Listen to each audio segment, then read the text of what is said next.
ও দাদা বাবু, এমনি আমাদের বিদেশের মানুষ জোকার মনে করে আমরা দেশে গরুর গুমুট খাই, আর বিদেশে যারা যায় তারা রাস্তাঘাটে শিশু করি, খোলা স্থানে আগা দেয়, মলত্যাগ করি। এমনি আমাদের সুনাম নাই। তার উপর তোমরা এখন সরকারিভাবে কূটনীতিকভাবে এই জঘন্য কাজ করা শুরু করছো। এই অক্লেশিয়ার দেখছস নি, বাংলাদেশের শিক্ষা দিয়ে চাইরা দিছি। বাংলাদেশের এক মন্ত্রীরে 3 ঘন্টা খাড়া করে রাখা থাপড়া দিয়া লড়াই দিছি। শিক্ষা দিয়ে চাইরা দিছি রে। ও দাদা বাবু, কি কো, কারে এরকম করছো তোমরা? বাংলাদেশের শীর্ষ সন্ত্রাসী নাকি আঙ্গলেকে ঝুঁকিপূর্ণ কোনো লোক রে? কারে এমন করছো তোমরা? এই বেটা, কি এ শিশু সন্ত্রাসী?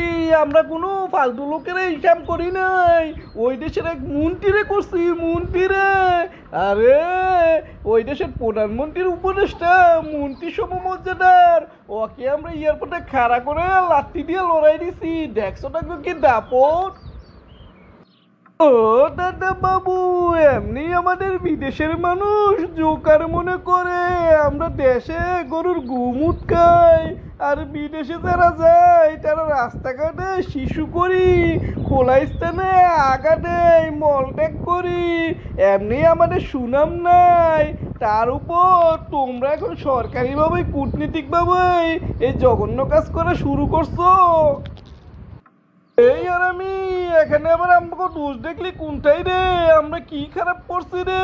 কিসের লগে কি মিলাস? এই গুমুট খাওয়া দাদা বাবু, তুমি বুঝো না কি কাজ করছো? ওই দেশের মন্ত্রী পদে একটা লোক আইছে, বাংলাদেশের প্রতিনিধি। ওকে বাংলাদেশেই ধরতে হইব তোমাদের। ওকে তোমরা ব্যক্তিগত কারণে যেই অসম্মানটা করলা, এর বিপরীতে উনি দিন চইলা গেল। এটা কি আঙ্গ দেশের লেগে বালা হইলো? আঙ্গ সুনাম হইলো?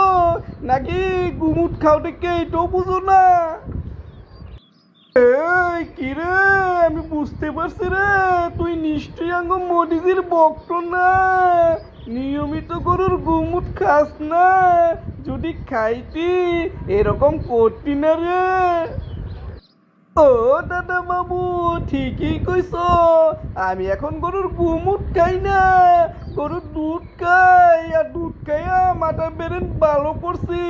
তারপরে বুঝতে পারছি তোমরা হইছ দেশকে দুর্নাম করার জন্য উস্তাদ।